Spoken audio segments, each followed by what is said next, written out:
Hello everyone, good morning, good afternoon and good evening to all of you. कैसे हो आप सभी लोग? स्वागत है आप सभी का हमारे इस यूट्यूब चैनल में जिसका नाम है विद ज़ेन एजू हब। आज का ये सेशन हमारा बहुत ही मज़ेदार होने वाला है क्योंकि हम अभी स्टार्ट करने जा रहे हैं हमारे सबसे इम्पोर्टेंट चैप्टर्स हमारे इस सेशन के अंदर, जो हम CSEE के वन शॉट रिविजन्स ले रहे हैं फंडामेंटल्स ऑफ अकाउंटिंग के। उसके अंदर आपको सबसे इम्पॉर्टेंट जो 4 चैप्टर्स अभी हमारे बचे हैं वो 4 चैप्टर्स आज से हम शुरुआत करने जा रहे हैं। तो आपको सभी को अच्छे से ध्यान देना है, अच्छे से समझ लेना है। और शुरुआत करने से पहले सबसे पहले आप सभी को good morning, good afternoon and good evening to all of you. तो कैसे हो आप सभी लोग? अगर पिछले लेक्चर्स मेरे नहीं देखे हैं तो आप पहले वो देखेंगे, सीक्वेंस फॉलो करेंगे और बाद में ही ये वाला लेक्चर देखेंगे। अगर किसी को पहले का सब कुछ आता है तो डायरेक्टली वो स्टूडेंट ये लेक्चर भी देख सकता है उसके रिवीजन के लिए।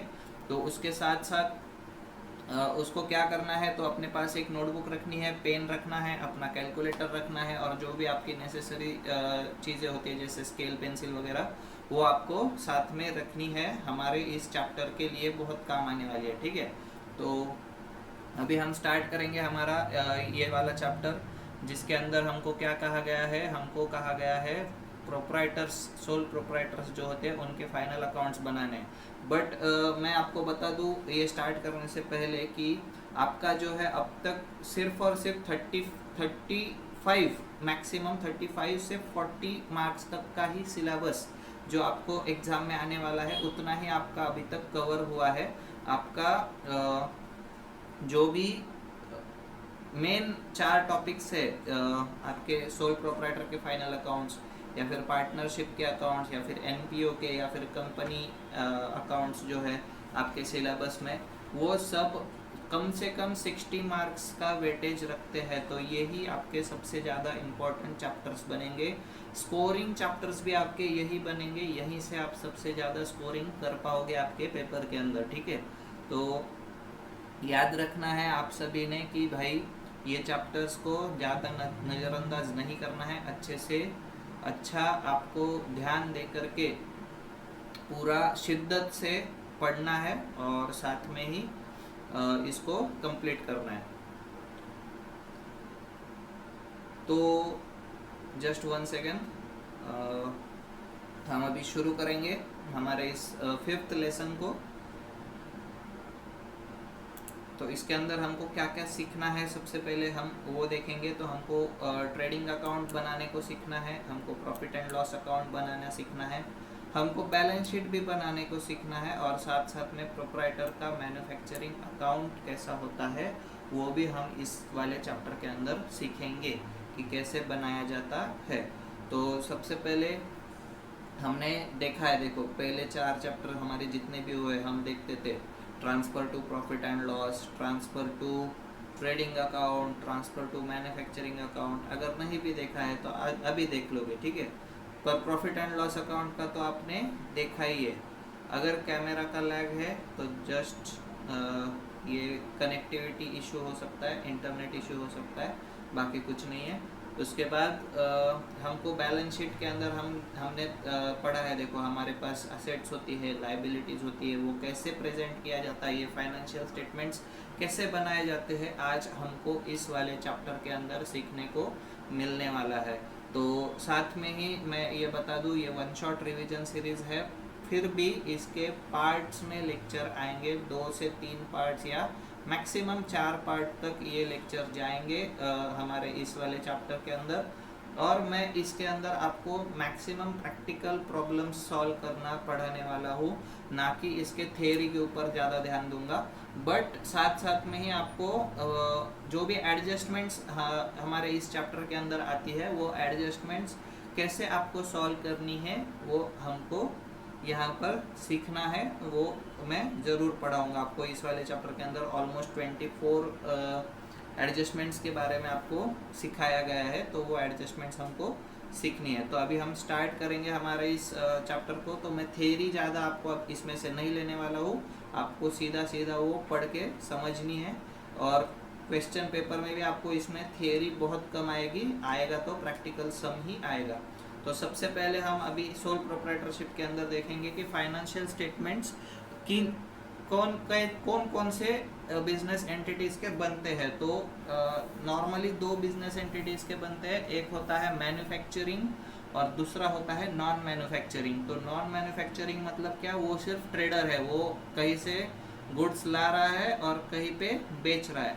बट जो मैन्युफैक्चरिंग वाला होता है वो रॉ मटेरियल खरीद के उसके ऊपर प्रोसेस करके उसका फिनिश्ड गुड्स बना करके फिर सामने वाले कस्टमर को बेच रहा है। तो ये दो इसके अंदर मेन डिफरेंशिएटर्स है, एक बिजनेस एंटिटी जो है मैन्युफैक्चरिंग वाली और दूसरी जो है नॉन मैन्युफैक्चरिंग वाली।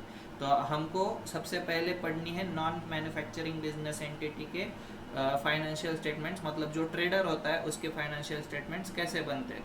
तो उसके फाइनल अकाउंट्स में तीन चीज़ें आती है, वो उसमें क्या क्या है, तो उसमें ट्रेडिंग अकाउंट आता है, उसमें प्रॉफिट एंड लॉस अकाउंट आता है और उसमें हमारा बैलेंस शीट भी आता है। तो ये फाइनल अकाउंट्स में ये हो गया। इसके बाद फाइनेंशियल स्टेटमेंट्स कैसे प्रिपेयर किया जाती है, उसके अंदर क्या क्या शो किया जाता है। तो फाइनेंशियल स्टेटमेंट्स के अंदर इनकम स्टेटमेंट आता है और पोजीशन स्टेटमेंट आता है। तो इनकम स्टेटमेंट के अंदर हम क्या क्या दिखाते हैं, तो हमारा ट्रेडिंग अकाउंट और प्रॉफिट एंड लॉस अकाउंट दिखाते हैं। और जो पोजीशन मतलब बिजनेस का पोजीशन का स्टेटमेंट, बिजनेस कैसा चल रहा है, तो वो दिखाने के लिए हमको क्या होती है, यहाँ पर बैलेंस शीट होती है। तो वो बैलेंस शीट हमारी पोजीशन स्टेटमेंट बन जाती है। तो वो क्या दिखाती है, हमारे position of assets and liabilities in our business. और साथ में ही जो प्रॉफिट एंड लॉस अकाउंट होता है वो हमारा नेट प्रॉफिट या फिर नेट लॉस शो करता है बिजनेस के अंदर। और जो ट्रेडिंग अकाउंट होता है वो ग्रॉस प्रॉफिट या फिर ग्रॉस लॉस शो करता है। अब ग्रॉस प्रॉफिट और ग्रॉस लॉस क्या होता है, तो जो प्रॉफिट या जो लॉस आपको अराइज हो रहा है, जो आपको मिल रहा है out of trading activity, due to trading, due to purchase and sale of goods, आपको जो भी प्रॉफिट हो रहा है वो प्रॉफिट को आप क्या कहोगे, आप वो प्रॉफिट को कहोगे ग्रॉस प्रॉफिट। और फिर नेट प्रॉफिट क्या है, तो net profit is the profit which is arrived after deducting certain expenses from gross profit. जो ग्रॉस प्रॉफिट आपका आया है ना, उसमें से आप कुछ एक्सपेंसेस जो होते हैं बिजनेस के अंदर, इनडायरेक्ट एक्सपेंसेस उनको कहा जाता है, जो directly related to the business नहीं है, जो directly related to your trading activity नहीं है, उनको कहा जाता है इनडायरेक्ट एक्सपेंसेस। तो वो डिडक्ट करने के बाद जो आपका प्रॉफिट बनता है उस प्रॉफिट को क्या कहा जाता है, नेट प्रॉफिट कहा जाता है। या फिर अगर लॉस आया तो वो नेट लॉस कहलाएगा। तो ये हमको इस वाले जो भी पूरा चैप्टर है इसके अंदर हमको यही पढ़ना है। तो मैचिंग प्रिंसिपल ऑफ अकाउंटिंग हमको दिया गया है, जो हमने फर्स्ट चैप्टर के अंदर पढ़ा था। मैचिंग कंसेप्ट क्या होता है, matching principal is fundamental accounting concept that governs how and when expenses and revenues are recognized in financial statements of the business। मतलब ही क्या, मैचिंग कंसेप्ट के अंदर हमको इतना ही कहा गया है, जो भी आपके एक्सपेंसेस होंगे या जो भी आपके रेवेन्यूज होंगे वो आपको आपके फाइनेंशियल स्टेटमेंट जो हम बनाने वाले उसके अंदर आप कब रिकॉर्ड करोगे, कब आप उसको अकाउंटिंग कंसेप्ट्स जो हमको दी गई है मैचिंग प्रिंसिपल की, वो कब अप्लाई करोगे, वो आपको इसके अंदर बताया गया है। तो ये वन लाइनर था, वन लाइनर ज़्यादा इम्पोर्टेंट नहीं है, ये फिल इन द ब्लैंक वगैरह में आ सकता है अगर आया क्वेश्चन पेपर में। तो इसके बाद हमको कुछ डेफिनेशंस दी गई है, आपको डेफिनेशंस खुद से पढ़नी है, ये ज़्यादा रिलेवेंट नहीं है। ये सारी डेफिनेशंस मतलब आउटस्टैंडिंग एक्सपेंस क्या होते हैं, प्रीपेड एक्सपेंस क्या होते हैं, डेप्रिसिएशन क्या होता है, एबनॉर्मल लॉस क्या होते हैं, ये सब आपको खुद से पढ़ने हैं। मैचिंग प्रिंसिपल क्या कहा गया है वो भी खुद से पढ़ना है। मैं स्टार्ट करने जा रहा हूँ डायरेक्टली ट्रेडिंग अकाउंट कैसे बनाया जाता है, उसका प्रोफार्मा, ठीक है, और उसके कुछ फॉर्मूलाज। तो साथ साथ में अभी देखो हमको प्रोफार्मा दिया गया है ट्रेडिंग अकाउंट का। तो ट्रेडिंग अकाउंट के प्रोफार्मा के अंदर हमको क्या क्या है, मतलब स्पेसिमेन के अंदर हमको क्या क्या आता है। तो नॉर्मल एक अकाउंट बनता है, वो अकाउंट को हेडिंग होता है ट्रेडिंग अकाउंट, और वो ट्रेडिंग अकाउंट के अंदर हम क्या क्या लिखते हैं, वो ट्रेडिंग के अकाउंट के अंदर हमारे कौन कौन सी चीज़ें आती है। तो जो भी एक्सपेंसेस या जो भी revenues which are arised due to directly connection with your trading activity, वो सब आएंगे आपके ट्रेडिंग अकाउंट के अंदर। समझो आपने साल भर में परचेज किया है तो वो साल भर का परचेज आपका आएगा ट्रेडिंग अकाउंट के अंदर। साल भर में आपने सेल किया है तो वो आएगा आपके ट्रेडिंग अकाउंट के अंदर। साथ साथ में ही आपका ओपनिंग स्टॉक और क्लोजिंग स्टॉक का बैलेंस भी आपके ट्रेडिंग अकाउंट के अंदर ही आएगा। तो ये सब देखने के लिए हमको क्या करना पड़ेगा, यहाँ पर हमको इसका स्पेसिमेन देखना पड़ेगा कि ये क्या क्या लिखा जाता है इसके अंदर। तो बेसिकली इसके अंदर ओपनिंग स्टॉक से शुरुआत होती है, आपके बुक्स के अंदर कितना ओपनिंग स्टॉक था वो। उसके बाद आप डेबिट साइड में फिर लिखते हो परचेस कितने किए आपने वो, उसमें से आपने परचेस रिटर्न कितने किए हैं वो लेस करके लिखेंगे आप। बाद में आपके direct expenses like direct wages या फिर कुछ ट्रांसपोर्टेशन एक्सपेंसेस या कुछ आपको लगे हैं वो आप डायरेक्टली इसके अंदर लिखोगे। बाद में आप सेल्स का जो अमाउंट है वो क्रेडिट साइड में लिखोगे, उसमें से सेल्स रिटर्न जितने हैं आप लेस कर दोगे। साथ में ही आप क्लोजिंग स्टॉक भी आपका क्रेडिट साइड में लिखोगे। एट द ईयर एंड आपके बुक्स में आपके गोडाउन में कितना स्टॉक पड़ा है आपको उसका अमाउंट भी यहाँ पर लिखना है। तो ये एक basic specimen of trading account है। इसके अंदर और कुछ चीज़ें भी आ सकती है, ठीक है। अगर देखो ये सब करने के बाद आपका अगर डेबिट बैलेंस आता है, मतलब ही डेबिट साइड को कम अमाउंट आता है, तो आपका वो बन जाएगा ग्रॉस प्रॉफिट, ठीक है। और अगर आपका क्रेडिट साइड को बैलेंस कम आता है, डेबिट साइड को जाता आता है, तो वो आपका बन जाएगा ग्रॉस लॉस। तो ये आपको समझना है। इसके बाद ये कुछ थियरी है, ये आपने पढ़नी है। मैंने आपको स्पेसिमेन समझा दिया है, साथ में ही ये फार्मूलाज मैं अभी समझाता हूँ। ये फार्मूलाज क्या दिए गए, तो नेट प्रॉफिट कैसे निकलेगा, तो नेट प्रॉफिट ग्रॉस प्रॉफिट हमको ट्रेडिंग अकाउंट में तो ग्रॉस प्रॉफिट कैसे निकलेगा। तो ग्रॉस प्रॉफिट निकालने के लिए आपको क्या करना पड़ेगा, तो डायरेक्टली हमको समझ में आता है। देखो प्रॉफिट निकालना होगा तो हम क्या करते हैं, हमारा नेट सेल प्राइस जितना भी होगा उसमें से हम हमारा कॉस्ट प्राइस कम कर देते। तो वही हमारा यहाँ पर क्या बनेगा, फॉर्मूला बनेगा। क्या बनेगा, gross profit equals to net sales amount जितना भी होगा उसमें से cost of good sold COGS आपको क्या करना है, डिडक्ट करना है। तो वो डिडक्ट करने के बाद आपका क्या आ जाएगा, यहाँ पर ग्रॉस प्रॉफिट आ जाएगा। वैसे ही ग्रॉस लॉस फाइंड करने के लिए आप क्या करोगे, तो आपका कॉस्ट ऑफ गुड सोल्ड अगर ज़्यादा होगा आपके नेट सेल्स से, तो वो आपका क्या बन जाएगा, यहाँ पर ग्रॉस लॉस बन जाएगा, ठीक है। इसके बाद आपका नेट सेल्स आप कैसे निकालोगे, तो नेट सेल्स निकालने के लिए आपको टोटल सेल्स में से आपके जितने भी सेल रिटर्न हुए हैं पूरे ईयर के अंदर वो आपको डिडक्ट करने हैं, तो आपके automatically net sales find out हो जाएंगे। इसके बाद कॉस्ट ऑफ गुड्स सोल्ड आप कैसे फाइंड आउट करोगे, तो cost of goods sold find out करने के लिए आपको सिंपल सा फॉर्मूला है, ओपनिंग स्टॉक लेना है, उसमें परचेसेस ऐड करने हैं और उसमें सारे आपके डायरेक्ट एक्सपेंसेस जो है वो ऐड करने हैं और उसमें से आपका क्लोजिंग स्टॉक जो है वो लेस कर देना है। तो इतना अगर आप करोगे तो आपका cost of goods sold easily find out हो जाएगा। एक ही याद रखना, सब कुछ ऐड करना है और लास्ट में क्लोजिंग स्टॉक आपका माइनस करना है। इसके बाद आपके नेट परचेसेस आप कैसे फाइंड आउट करोगे, तो नेट परचेसेस फाइंड आउट करने के लिए आपको टोटल परचेस लेना है और उसमें से आपके जितने भी परचेस रिटर्न्स हुए हैं वो परचेस रिटर्न्स आपको डिडक्ट करने। तो ये आपके क्या बन जाएगा, यहाँ पर नेट परचेसेस बन जाएंगे। तो ये कुछ फार्मूलाज थे, ये नॉर्मल बेसिक लैंग्वेज में आप जब ट्रेडिंग अकाउंट बनाओगे ना तो आपको इजीली समझ जाएंगे, ये मेरा वादा है, गारंटी है। इजी है, ज़्यादा मुश्किल नहीं है।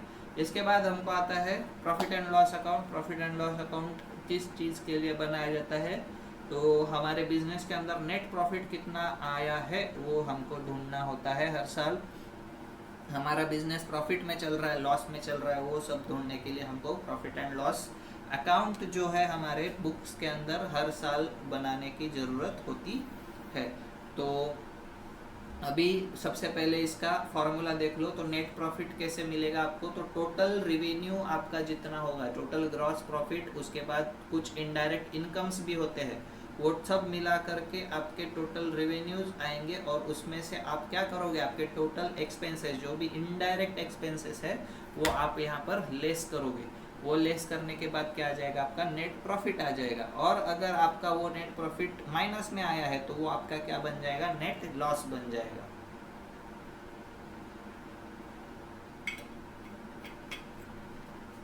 तो अभी स्टार्ट करते हैं इसका स्पेसिमेन। उसके पहले कुछ मेन प्रिंसिपल्स दिए गए हैं trading and profit and loss account बनाने के लिए।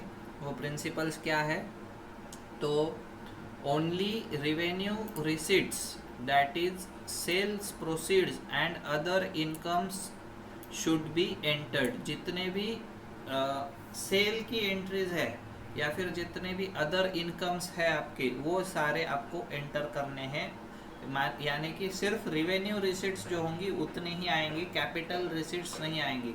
अभी देखो हमारा सिलेबस इतना अच्छा है, हमको कैपिटल रिसीट्स और रेवेन्यू रिसीट्स होते क्या है, कैपिटल एक्सपेंसेस और रेवेन्यू एक्सपेंसेस होते क्या है, ये हमको सिखाया ही नहीं है। ठीक है, हमारे सिलेबस के अंदर नामो निशान नहीं है। बट अगर कोई 11th-12th कॉमर्स वाला होगा उसको इजी वे में ये समझ जाएगा, क्योंकि उसके बुक्स के अंदर ये सारे कंसेप्ट्स पहले से दिए गए। तो मैं शॉर्ट में बता देता हूँ, रेवेन्यू रिसीट्स मतलब जिनका रिलेवेंस सिर्फ और सिर्फ less than period of 12 months के लिए है वो रेवेन्यू बन जाते हैं, और जो भी more than period of 12 months के लिए होते हैं वो कैपिटल बन जाते हैं। तो वो एक्सपेंसेस हो या रिसीट्स हो, कुछ भी हो, तो रेवेन्यू और कैपिटल में इतना ही आपको बेसिक डिफरेंस समझ लेना है कि लेस देन 12 मंथ्स अगर होंगे उसका रिलेवेंस तो वो रेवेन्यू होगा, और मोर देन 12 मंथ्स अगर होगा तो वो कैपिटल होगा। तो एक्सपेंस या फिर रिसीट कोई भी हो सकता है। इसके बाद only revenue expenses together with losses should be taken into account. सिर्फ और सिर्फ रेवेन्यू एक्सपेंस या फिर जो भी आपको लॉस हुआ है उतना ही आपको प्रॉफिट एंड लॉस अकाउंट में या फिर ट्रेडिंग अकाउंट में लेना है। साथ में ही profit and loss is determined by matching revenues and expenses according to the matching principle. जो आपको मैचिंग प्रिंसिपल ऊपर यहाँ पर दिया गया है, इसके अकॉर्डिंगली आपको जो भी आपके रिसीट्स और एक्सपेंसेस होंगे उसको मैच करके, उसको फाइंड आउट करके फिर आपको प्रॉफिट एंड लॉस निकालना है। Application of concept of matching principal यहाँ पर दिया गया है, तो ये आप खुद से पढ़ेंगे और समझ लेंगे। इसके बाद difference between trading and profit and loss account भी दिया है, और डिफरेंस बिटवीन आपको आगे जा कर के मिलेगा balance sheet and profit and loss account का भी। तो ये दोनों भी आपने खुद से पढ़ने हैं। अभी मैं आपको specimen of profit and loss account समझाने जा रहा हूँ। तो स्पेसिमेन के अंदर हम देखते हैं कि क्या क्या चीज़ें यहाँ पर आती है। तो सबसे पहले हमने जो ट्रेडिंग अकाउंट बनाया था उसका जो हमारा ग्रॉस प्रॉफिट आया था, वो ग्रॉस प्रॉफिट अगर प्रॉफिट आया है तो हम यहाँ पर क्या करेंगे, वो ग्रॉस प्रॉफिट यहाँ पर ब्रॉट डाउन करेंगे, वहाँ से कैरिड डाउन करेंगे और आगे ब्रॉट डाउन करेंगे। ठीक है, उसके बाद अगर ग्रॉस लॉस आया होगा तो वहाँ से हम ग्रॉस लॉस ब्रॉट डाउन करेंगे। ठीक है, वहाँ से कैरिड डाउन, यहाँ पर ब्रॉट डाउन। तो अगर कोई भी एक कंडीशन आ सकती है, या तो ग्रॉस प्रॉफिट आ सकता है या तो ग्रॉस लॉस आ सकता है। तो आपको ट्रेडिंग अकाउंट में देख करके यहाँ पर आगे नेक्स्ट कैरी फॉरवर्ड करना है।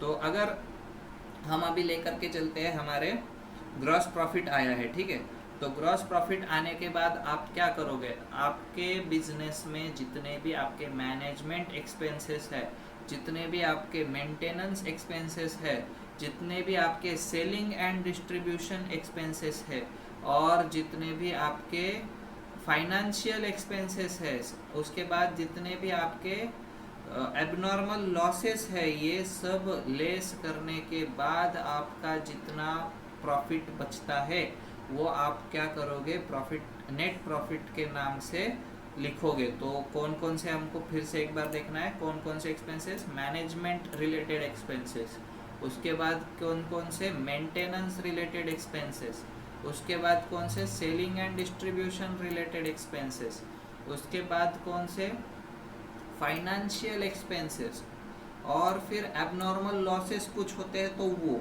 अब ये सारे जो एक्सपेंसेस आपको दिए गए हैं ना, ये सारे इनडायरेक्ट एक्सपेंसेस है, ये हमेशा आपको याद रखना है इस चीज़ के अंदर। तो इनडायरेक्ट एक्सपेंसेस के अंदर क्या क्या आता है? मैनेजमेंट एक्सपेंस मतलब क्या? मैनेजमेंट के अंदर मतलब आपके पास समझो कुछ स्टाफ है, तो वो स्टाफ की सैलरी आ गई, तो वो सैलरी आपका एक्सपेंस हो गया। आपका ऑफिस होगा, उसका रेंट होगा, या फिर कुछ रेट्स हो गए या टैक्सेस हो गए।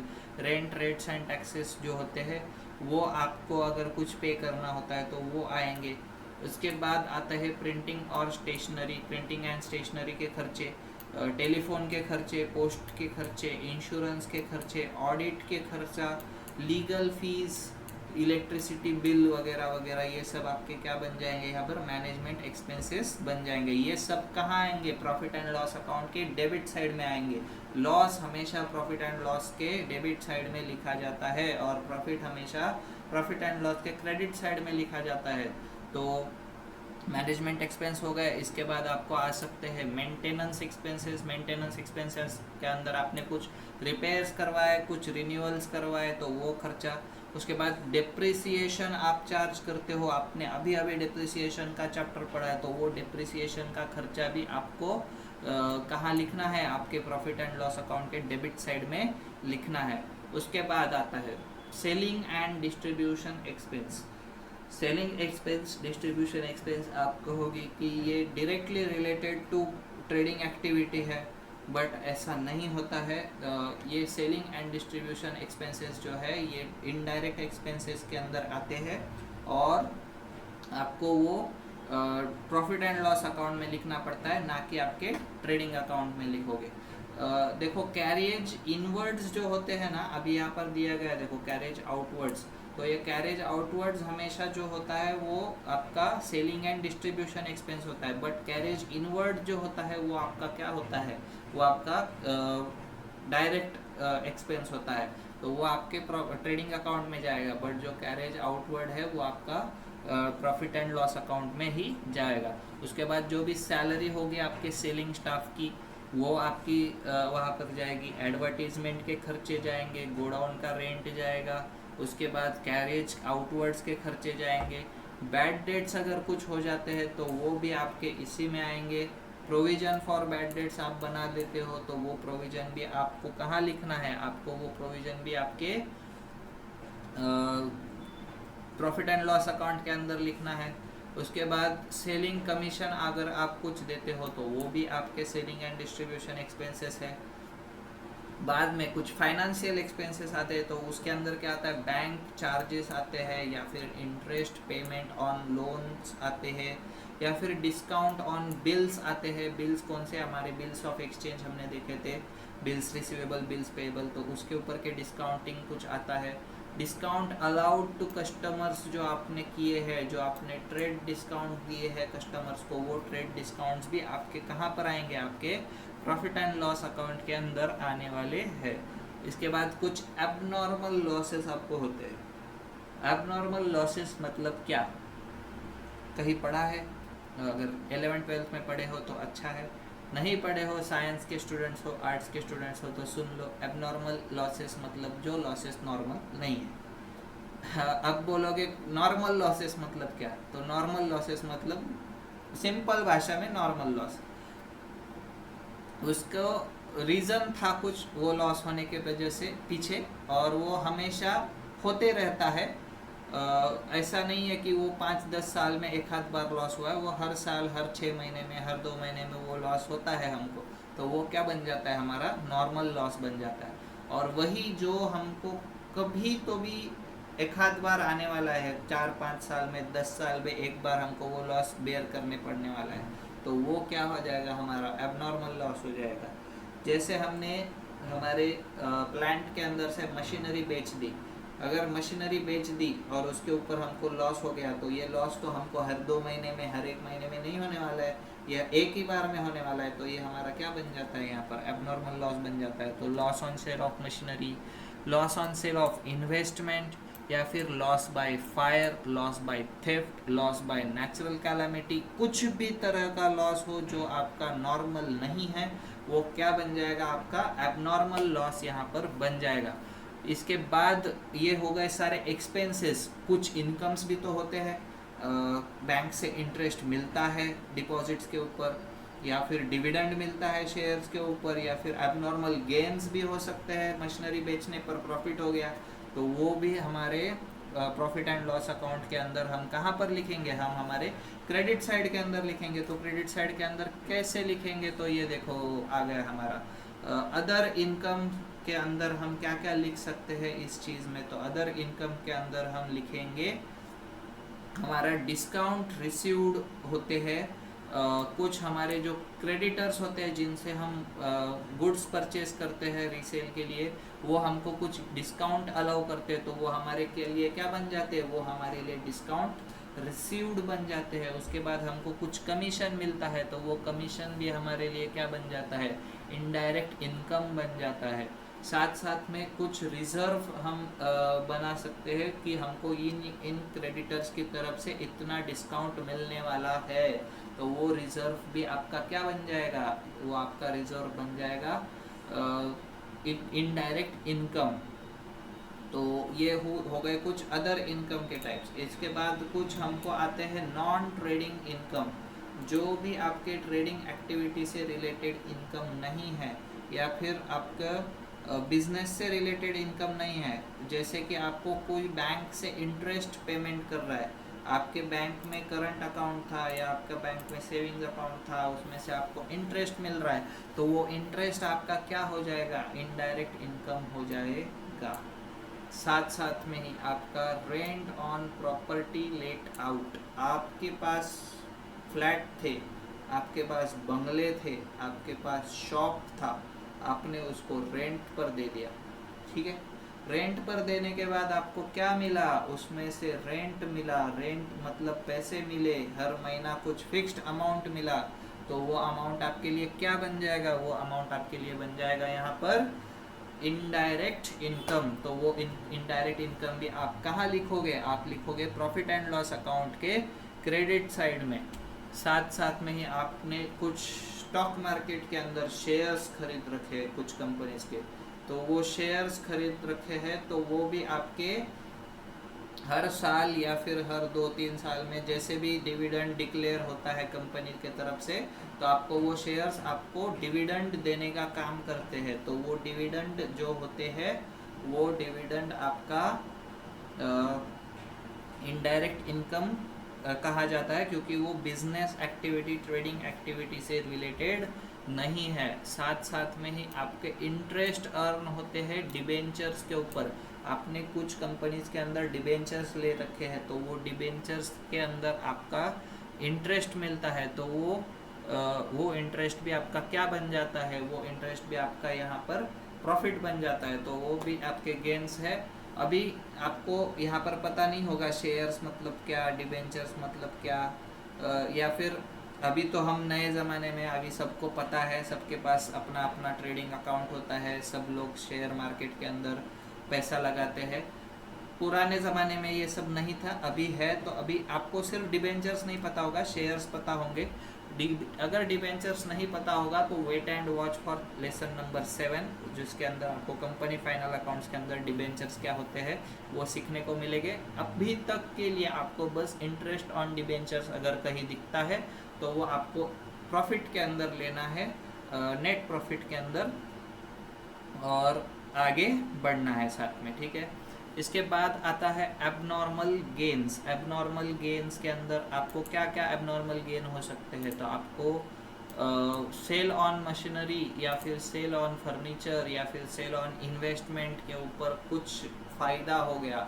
आपके बुक्स में वो चीज़ थी 50,000 की, आपने बेच दी 60,000 में, तो आपको 10,000 का फ़ायदा हो गया, आपको profit on sale of machinery हो गया, तो वो क्या बन जाएगा आपके लिए, वो बन जाएंगे आपके लिए इनडायरेक्ट इनकम। तो ये हमारा प्रोफॉर्मा था हमारे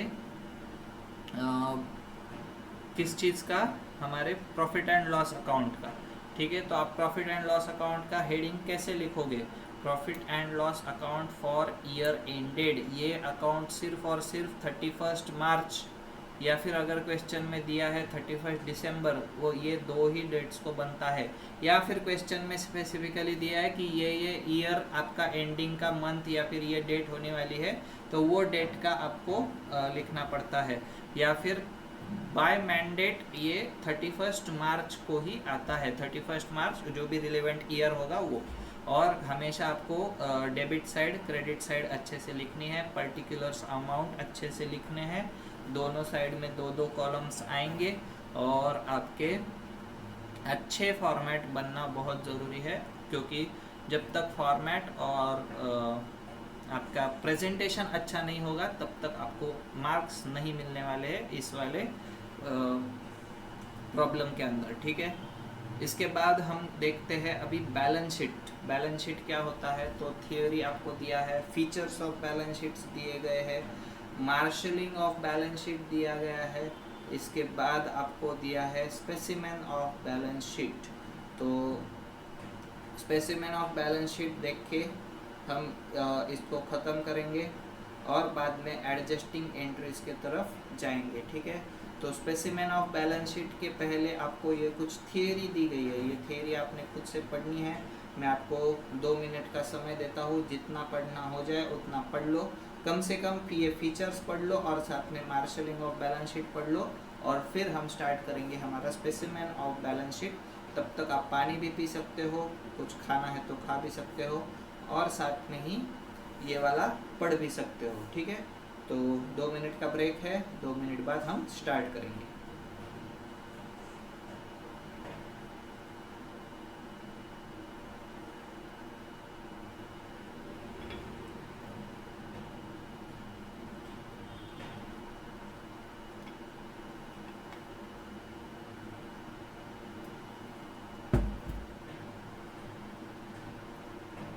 मैं कैमरा मिनिमाइज कर रहा हूँ मेरा, मैं दिखूंगा नहीं अभी 2 मिनट के लिए, बट आपको पढ़ना है और जस्ट मैं अभी आता हूँ, ठीक है।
भले ही मैं आपको दिख नहीं रहा हूँ, मैं सामने बैठा हूँ, मैंने कैमरा सिर्फ ऑफ किया है, आपको इधर उधर भागने का नहीं है, वीडियो छोड़ने का नहीं है, पूरा पढ़ने का है ठीक से, ठीक। अगर दिख नहीं रहा होगा तो ये देखो, ये फीचर्स ऑफ बैलेंस शीट मैंने लगा के रखे और साथ में ही मार्शलिंग ऑफ बैलेंस शीट लगा कर रखा है, ये अच्छे से पढ़ो। स्पेसिमेन पढ़ने से पहले ये पढ़ना ज़रूरी है।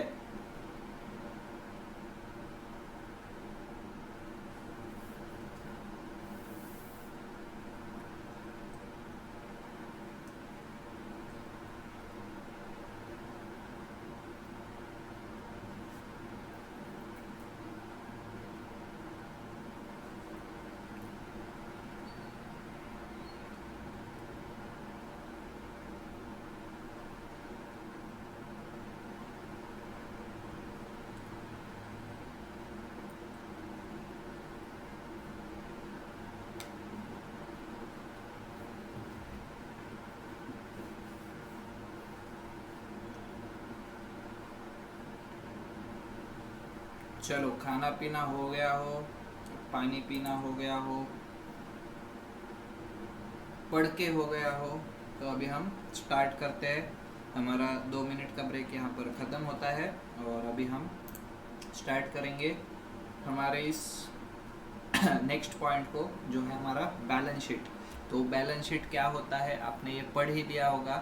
तो बैलेंस शीट मैं सिंपल शब्दों में आपको समझा देता हूँ। Balance sheet is a statement, जिस स्टेटमेंट के अंदर हमारे बिजनेस में जितने असेट्स है और जितनी हमारी बिजनेस की लाइबिलिटीज़ है वो सब शो की जाती है। और हमेशा याद रखना, असेट्स और लाइबिलिटीज़ का टोटल ये इक्वल आना, मतलब आना ही चाहिए। अगर ये मिसमैच हो गया तो आपका सम गलत हो गया, ये आपको समझना पड़ेगा। तो जब तक आपका बैलेंस शीट का टोटल मैच नहीं होगा तब तक आपका प्रैक्टिकल सम सॉल्व नहीं होगा, ये आपको ध्यान में रखना है। तो सिंपल सा फॉर्मूला है। लाइबिलिटी साइड में क्या क्या लिखोगे आप, तो आपका बिजनेस का कैपिटल जो भी होगा प्लस आपके अदर लाइबिलिटीज जितने होंगे आप वो लिखोगे। और आपके असेट साइड में जितने भी असेट्स होंगे, आपके कैश होगा, मतलब ही आपके फिक्स्ड असेट्स होंगे, आपके इंटेंजिबल असेट्स होंगे, आपके करंट असेट्स होंगे, आपके उसके बाद आपका स्टॉक होगा बिजनेस के अंदर। ये सब आप कहाँ लिखोगे, आपके असेट साइड के अंदर लिखोगे। तो नॉर्मली ये इक्वेशन लिखा जाता है assets equals to liabilities plus capital. ठीक है, मैंने माइक नहीं लगाया है, फिर भी अगर आपका आवाज़ कम ज़्यादा आ रही होगी तो आई डोंट नो, मैं माइक लगा देता हूँ। मैं भूल गया माइक लगाने का। तो आई होप आपको आवाज़ आई होगी, मेरी नहीं भी आई होगी तो कोई बात नहीं, ज़्यादा इम्पोर्टेंट टॉपिक नहीं था। तो अभी हम देखते हैं assets equals to liabilities plus capital कैसे हमको प्रूव किया जाता है हमारे बैलेंस शीट के अंदर। तो ये स्पेसिमेन है, देखो बैलेंस शीट का। तो बैलेंस शीट में आपको हमेशा याद रखना है, यहाँ पर डेबिट नहीं आएगा, यहाँ पर क्रेडिट नहीं आएगा, ये कोई भी अकाउंट नहीं है, ये एक हमारा स्टेटमेंट है। तो स्टेटमेंट के अंदर आपको डेबिट क्रेडिट नहीं लिखना है। उसके बाद हमेशा याद रखना है, जो भी आप अकाउंट के तरह फॉर्मेट बनाओगे, जो भी फॉर्मेट आपका बनेगा वो फॉर्मेट में आपका जो लेफ्ट हैंड साइड वाला कॉलम रहेगा, मतलब ये वाला कॉलम, पहला कॉलम जो रहेगा और पहला अमाउंट का कॉलम जो रहेगा वो रहेगा हमेशा हमेशा के लिए लाइबिलिटीज साइड। गलती से भी यहाँ पर असेट्स नहीं लिखने हैं, ये आपके लाइबिलिटीज साइड होगी। अदर साइड, राइट साइड के जो आपके कॉलम्स होंगे वो कॉलम्स आपके बनेंगे असेट्स वाले। असेट्स और उसका अमाउंट वो आपको राइट साइड में लिखने हैं, और जो आपके लाइबिलिटीज है वो आपको लेफ्ट साइड में लिखने हैं। तो आई होप ये वाला आपको बेसिक समझ गया है। अभी लाइबिलिटीज के अंदर क्या क्या चीज़ें आती है हम वो देखेंगे। और सबसे पहले आता है हमारा कैपिटल का अमाउंट। स्टार्ट कहाँ से करेंगे आप लाइबिलिटीज को, स्टार्ट करेंगे आप कहाँ से, कैपिटल से। कैपिटल आपका पहले दिखना चाहिए, और उसके बाद वो कैपिटल के अंदर आप क्या करोगे, आपका उस साल का नेट प्रॉफिट जो आपके बैलेंस शीट के अंदर आया, सॉरी आपके प्रॉफिट एंड लॉस अकाउंट के अंदर आया था ना, वो नेट प्रॉफिट आप यहाँ पर ट्रांसफर करके लिखेंगे, और उस प्रॉफिट एंड लॉस में लिखेंगे ट्रांसफर टू कैपिटल अकाउंट, और वो यहाँ पर ऐड हो जाएगा नेट प्रॉफिट। उसके बाद कुछ आपके ड्राइंग्स होंगे, अभी ड्राइंग्स भी आपको पता नहीं है क्या होते हैं, ठीक है। तो ड्राइंग्स मतलब जो भी आपके बिजनेसमैन था, जो भी आपका प्रोप्राइटर था, उसने बिजनेस में से कुछ पैसे खुद के खर्चे के लिए निकाल लिए, कुछ गुड्स खुद के यूज के लिए निकाल लिया, तो वो सब क्या बन जाएंगे, आपके यहाँ पर ड्राइंग्स बन जाएंगे। तो ये सब ऐड लेस करने के बाद जितना अमाउंट आएगा वो आपका कैपिटल कहलाएगा। तो ये आपका कैपिटल सबसे पहला पार्ट आता है हमारे बैलेंस शीट के अंदर। इसके बाद आते हैं आपका बैंक के अंदर ओवरड्राफ्ट है, लोन है, या फिर आपके कुछ क्रेडिटर्स को पेमेंट करना बाकी है, या आपके बिल्स पेएबल कुछ बाकी है, या कुछ आपने मॉर्गेज कर रखे हैं, इंटरेस्ट आपका पेमेंट रीपेमेंट बाकी है, ये सब चीज़ें आपकी कहाँ पर आएंगी, आपके लाइबिलिटीज़ के साइड में आएगी। कुछ भी बाकी हो वो बाकी आपका सब लाइबिलिटीज, और कुछ भी आपके पास है तो वो सब आपका कहाँ आएगा, वो सब आपका आएगा असेट साइड में। आपके पास क्या क्या है, आपके पास गुडविल है, आपके पास लैंड एंड बिल्डिंग है, आपके पास प्लांट एंड मशीनरी है, आपके पास फर्नीचर्स है, स्टॉक है, आपके साथ कुछ डेटर्स है, आपको पैसा आना है आपके डेटर्स की तरफ से, तो वो भी आपके क्या बन जाएंगे, यहाँ पर असेट्स बन जाएंगे। उसके बाद आपने कुछ इन्वेस्टमेंट्स कर रखी है, कुछ आपके बिल्स रिसीवेबल आने बाकी है, आपने कुछ कैश बैंक में जमा कर रखी है, कुछ आपके पास खुद के हाथ में है, तो ये सब क्या बनेंगे, आपके असेट्स बनेंगे। और ये असेट्स आपके कहाँ दिखेंगे, बैलेंस शीट के राइट साइड में दिखेंगे, ठीक है। तो ये था हमारा सिंपल सा सादा सा फॉर्मेट ऑफ बैलेंस शीट। हमेशा याद रखना, जब तक आपका ये टोटल फिगर मैच नहीं होगा, ये तब तक आपकी बैलेंस शीट टैली नहीं होगी। ये क्यों होता है, तो हमने शायद चैप्टर नंबर 1 में पढ़ा था, नहीं भी पढ़ा होगा तो मैं फिर से आपको बता देता हूँ कि जो भी हमारा अकाउंटिंग एंट्री होता है, वो अकाउंटिंग एंट्री को हमेशा डबल इफेक्ट होते हैं। एक अकाउंट डेबिट होगा, एक अकाउंट क्रेडिट होगा, तो वो डेबिट होना और क्रेडिट होने की वजह से ही दो बैलेंस आते हैं, डेबिट बैलेंस और क्रेडिट बैलेंस आते हैं। तो हमेशा लाइबिलिटीज में और असेट साइड में आपको सेम अमाउंट, मतलब डेबिट क्रेडिट होने की वजह से सेम अमाउंट देखने को मिलने वाले हैं। तो ये वाला हमारा बैलेंस शीट का स्पेसिमेन होने के बाद हम अभी नेक्स्ट आगे बढ़ेंगे, क्लासिफिकेशन ऑफ असेट्स। असेट्स के क्लासिफिकेशन कौन कौन से हैं, तो आप फिक्स्ड असेट्स होते हैं, करंट असेट्स होते हैं, लिक्विड असेट्स होते हैं, वेस्टिंग असेट्स होते हैं, उसके बाद इंटेंजिबल असेट्स होते हैं और फिक्टिशियस असेट्स होते हैं। ये आपको खुद से पढ़ने हैं, ये आपने 11th-12th में पढ़ लिए हैं, आपके CBSE बोर्ड हो, स्टेट बोर्ड हो, ये अब हर जगह आपको पढ़ाया गया है, ठीक है। नहीं समझ में आया साइंस वाले बच्चों को ज़्यादा टेंशन नहीं लेना है, आपको प्रैक्टिकल सॉल्विंग के ऊपर ध्यान देना है, आपको धीरे धीरे अंडरस्टैंडिंग आ जाएगी। उसके बाद क्लासिफिकेशन ऑफ लाइबिलिटीज, इसके अंदर आपको आते हैं लॉन्ग टर्म लाइबिलिटीज, मतलब ही नॉन करंट लाइबिलिटीज, उसके बाद आती है करंट लाइबिलिटीज, और आती है एक और पार्ट है कंटिंजेंट लाइबिलिटीज। तो ये 3 अलग अलग क्लासिफिकेशन ऑफ लाइबिलिटीज है, ये आप खुद से पढ़ोगे, समझोगे, नहीं समझा तो आपका ही नुकसान है, और नहीं पढ़ोगे तो वो नुकसान आपको बेयर करना पड़ेगा। पढ़ने के बाद इजीली समझ जाएगा, ज़्यादा डिफिकल्ट नहीं है ये वाला पार्ट। इसके बाद हमको difference between trial balance and balance sheet दिया गया है, ये भी आपको खुद से पढ़ना है। Difference between profit and loss and balance sheet दिया गया है, ये भी आपको खुद से पढ़ना है। और इसके बाद हमारे चैप्टर का सबसे इम्पॉर्टेंट पार्ट आता है, वो है हमारा एडजस्टिंग एंट्रीज। एडजस्टिंग एंट्रीज के बिना आप ये वाला चैप्टर पूरा कर ही नहीं पाओगे, ठीक है।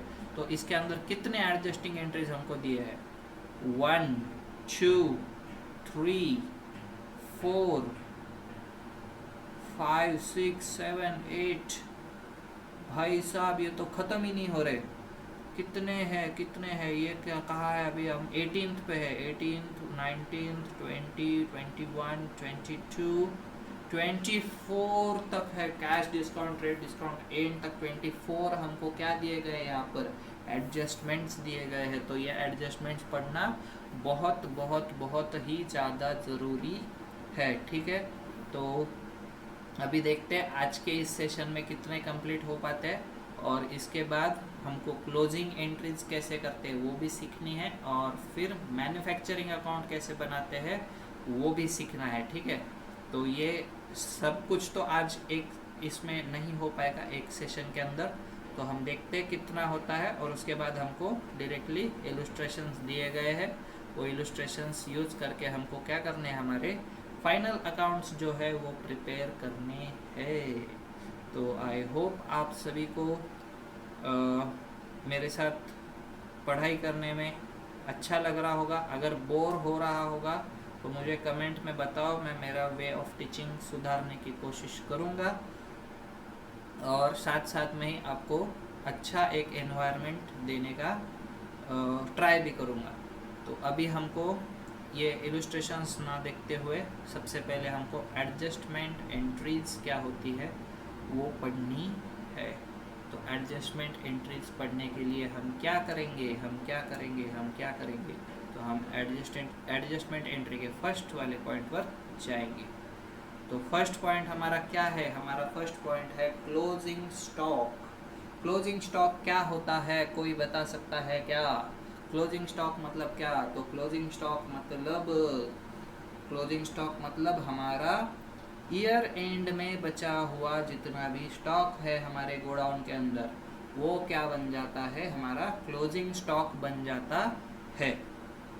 तो क्लोजिंग स्टॉक अभी हम पीरियड कैसे डिसाइड करते हैं? तो नॉर्मली हमारे यहाँ 31 मार्च को जो स्टॉक बचता है after the sales of that day at the end of your accounting period, रात को 12 बजे तक, मतलब ही 11:59 सेकंड्स तक आपका जितना भी स्टॉक आप सेल करते हो और उसके बाद जो बच जाता है नेक्स्ट डेट के अंदर आपको जाने से पहले, वो सारा स्टॉक आपका क्या हो जाएगा? यहाँ पर वो स्टॉक हो जाएगा आपका closing stock of that year.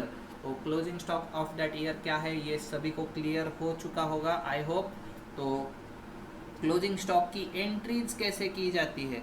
तो क्लोजिंग स्टॉक हमने देखा था, देखो हमारे ट्रेडिंग अकाउंट में आया था, उसके बाद हमारे बैलेंस शीट में आया था।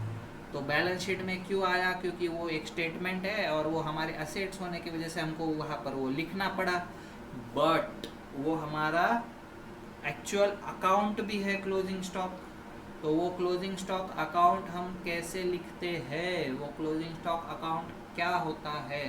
तो हमको ट्रेडिंग अकाउंट के अंदर देखो दिया गया था ओपनिंग स्टॉक, क्लोजिंग स्टॉक। तो ओपनिंग स्टॉक तो हमने लिख दिया, बट क्लोजिंग स्टॉक हमको अभी लिखना पड़ेगा। तो वो क्लोजिंग स्टॉक लिखने के लिए हम क्या करेंगे? यहाँ पर वो क्लोजिंग स्टॉक लिखने के लिए हम सबसे पहली एंट्री पास करेंगे, क्लोजिंग स्टॉक अकाउंट डेबिट। जितना भी क्लोजिंग स्टॉक के अंदर बैलेंस होगा या फिर जितना भी क्लोजिंग स्टॉक आपका होगा उतना आप यहाँ पर लिख दोगे और वो ट्रेडिंग अकाउंट को आप क्या कर दोगे? क्रेडिट कर दोगे।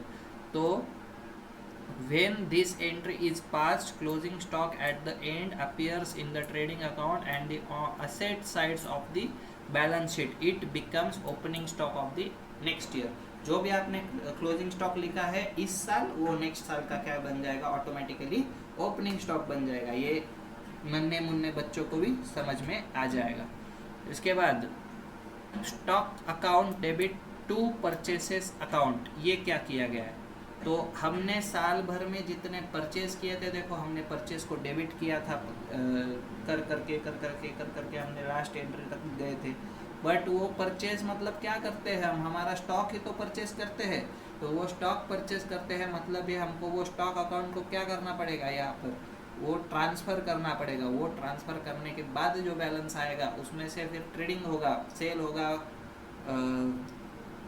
परचेस होगा, सेल होगा, जो कुछ भी होगा उसके बाद जो बचेगा वो हमारा क्लोजिंग स्टॉक बचने वाला है। तो ये भी आपके बैलेंस शीट में जैसे ही दिखने वाला है, डबल एंट्री सिस्टम के अंदर आपके क्रेडिट साइड में दिखेगा। ज़्यादा नहीं समझ आया तो टेंशन नहीं लेने का, रट्टा मारने का, इतना समझने का सिर्फ क्लोजिंग स्टॉक दो जगह पर आता है, एक ट्रेडिंग अकाउंट के क्रेडिट साइड में और दूसरा बैलेंस शीट के असेट साइड में। बस खत्म, बात खत्म, कहानी खत्म, क्लोजिंग स्टॉक की कहानी खत्म। बस कितना याद रखना है? ट्रेडिंग अकाउंट के कहाँ पर? क्रेडिट साइड में, और बैलेंस शीट के आपके एसेट साइड में। बस खत्म, इतना याद रखो, बहुत है। अभी एक बात, ये पूरे एडजस्टमेंट एंट्रीज स्टार्ट करने से पहले मैं बता दूं, एडजस्टमेंट एंट्रीज आपको जितनी भी दी जाती है ना क्वेश्चन के अंदर, वो सारी आपको हमेशा याद रखनी है। उसका ड्यूअल इफेक्ट आएगा, ना सिंगल इफेक्ट ना ट्रिपल इफेक्ट। या ना चौबल इफेक्ट, सिर्फ आएगा तो आएगा डबल इफेक्ट। तो डबल इफेक्ट आपको कैसे आएगा, तो एक जगह ऐड होगा, एक जगह लेस होगा, या दोनों जगह लिखा जाएगा। मतलब प्रॉफिट एंड लॉस ट्रेडिंग में भी लिखा जाएगा और बैलेंस शीट में भी लिखा जाएगा, या फिर सिर्फ प्रॉफिट एंड लॉस में ही प्लस माइनस किया जाएगा, या फिर सिर्फ बैलेंस शीट में ही दिखाया जाएगा। तो ये कहीं पर भी कैसे भी आ सकता है, पर ड्यूअल इफेक्ट आना ज़रूरी है, 2 एंट्रीज होना ज़रूरी है आपके क्वेश्चन के अंदर जो भी दिया गया उसके अनुसार।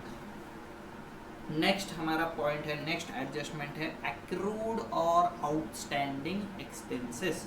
एक्रूड और आउटस्टैंडिंग एक्सपेंसेस को क्या कहते हैं, वो कहाँ क्या होते हैं।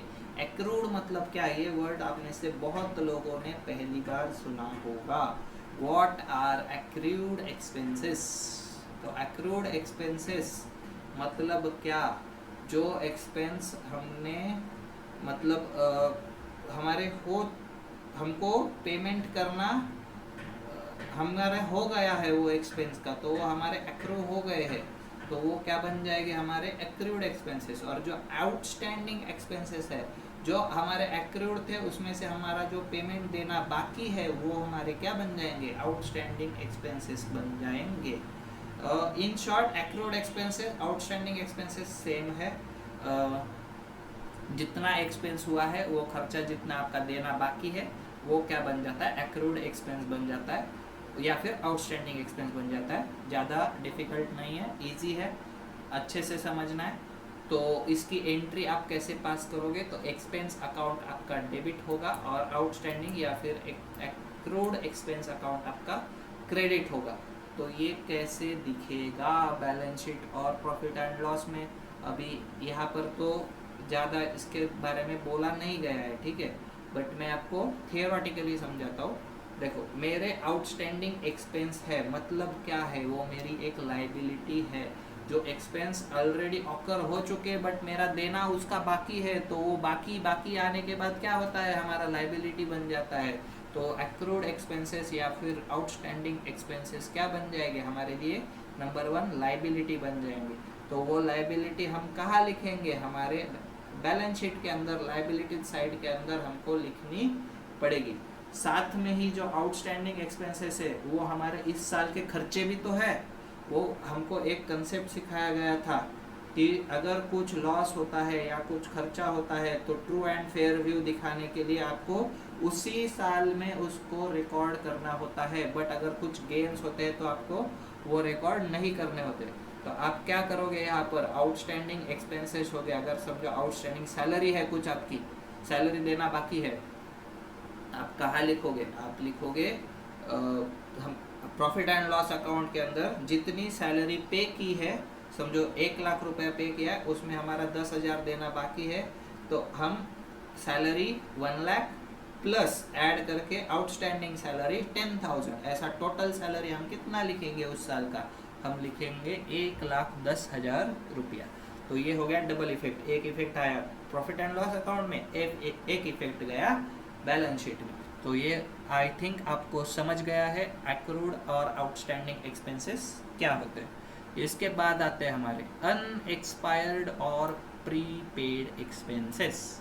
इसका मतलब क्या, प्रीपेड एक्सपेंसेस मतलब क्या, जो एक्सपेंस हमने पहले से ही कर रखा है, पेमेंट इन एडवांस हमने दे रखा है, वो हमारा क्या हो जाएगा यहाँ पर, वो हमारा हो जाएगा प्रीपेड एक्सपेंस बन जाएगा या फिर अनएक्सपायर्ड एक्सपेंस बन जाएगा। तो नॉर्मली ये होता है इंश्योरेंस पॉलिसीज परचेज, या फिर कुछ आप सब्सक्रिप्शंस लेते हो, कुछ लेते हो, उसके अंदर आपको ये वाले एक्सपेंसेस होते हैं। आप पहले ही पैसा दे देते हो 10 महीने, 12 महीने, 2 साल, 3 साल, 5 साल का, करेक्ट। तो वो होने की वजह से क्या होता है, आपका वो खर्चा तो इस साल का नहीं है, वो हर साल का थोड़ा थोड़ा है, बट आपने कब कर दिया, आज कर दिया, आज आपके बैंक में से पैसा चला गया, बट वो आज तो आपका खर्चा था ही नहीं, तो वो क्या बन जाएगा हमारे लिए, पेमेंट इन एडवांस बन जाएगा। तो वही आपका प्रीपेड एक्सपेंस कहलाएगा।